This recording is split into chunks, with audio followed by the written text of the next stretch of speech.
gets the ball, but Randle brings it up. 10 seconds. Gafford, no match for Randle with his foot speed off the bounce. 5 seconds. Randle against Gafford. 2 seconds. The step back from Randle. Got it! Julius Randle knocks it down, and the Knicks win over Washington. Mentioned Gafford not clean enough on foot to deny Randle off the bounce. But Randle kind of hesitated before finally stopping and popping about 16 feet away. Hello and welcome back into the Knicks-Verse.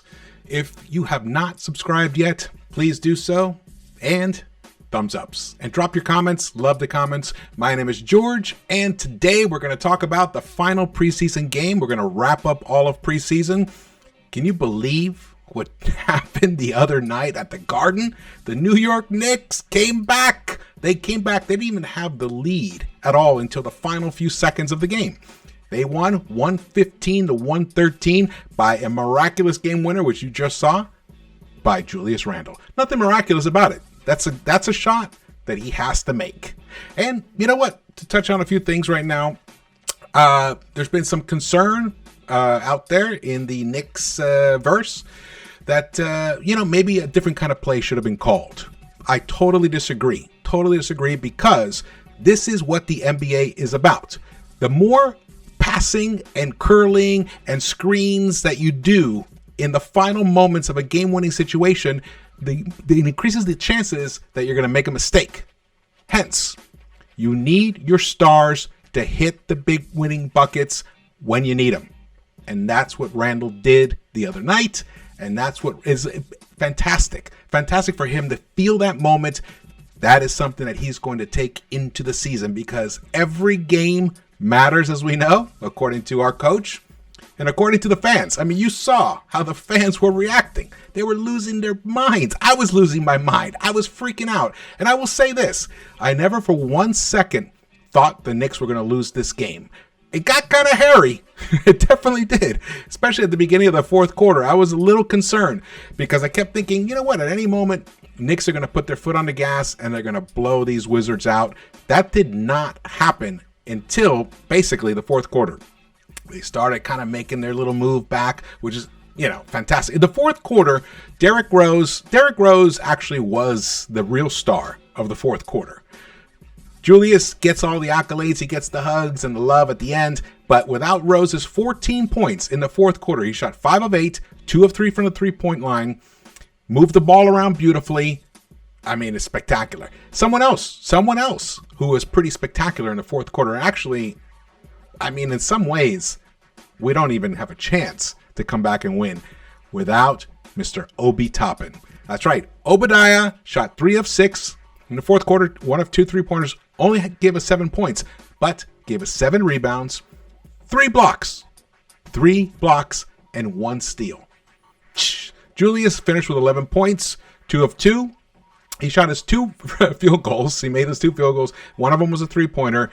He got to the line a lot, though, which is excellent. However, he only hit 6 of 9, and he missed a couple of free throws at the end, which we might not even have needed this game-winning shot if he had hit them.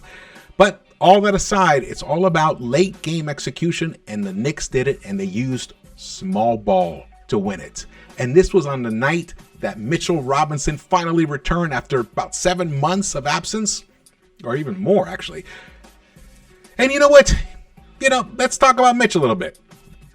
All right, Mitch, you know what? I loved the way he looked. I loved his mass, his body mass that he had. I loved he looked like he was totally engaged in the game, which he always is.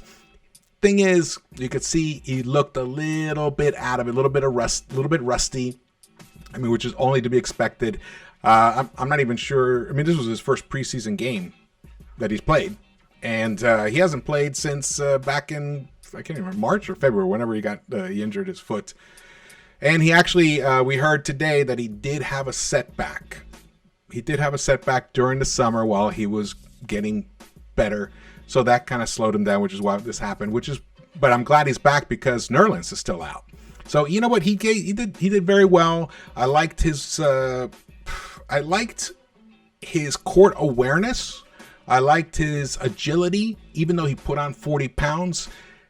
But he still, that spring, that hop that he had, that we've known since he was a rookie, that was missing to some degrees.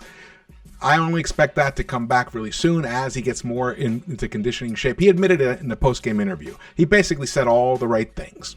You know, he said, hey, man, I was happy with my body mass because I don't get pushed around anymore. As you can see, guys can't go through me. They have to go around me now, or try to go around me.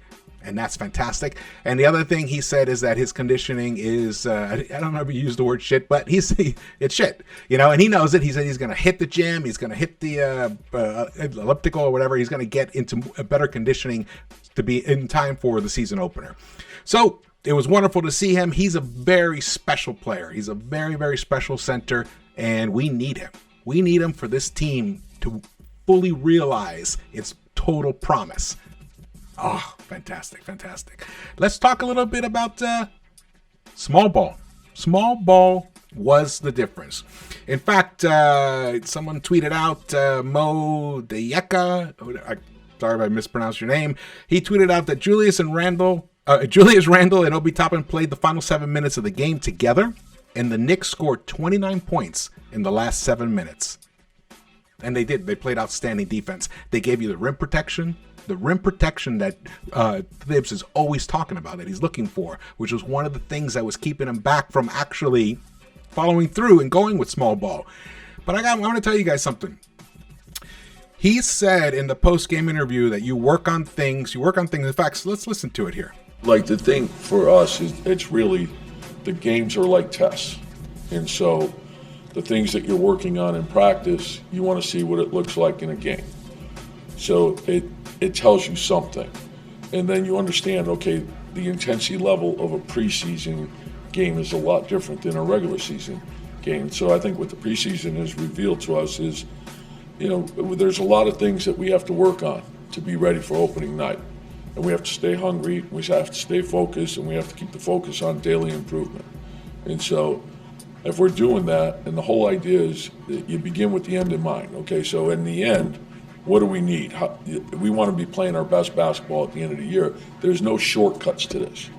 It's day after day after day. We always talk about stacking your days. And that's what we're trying to do.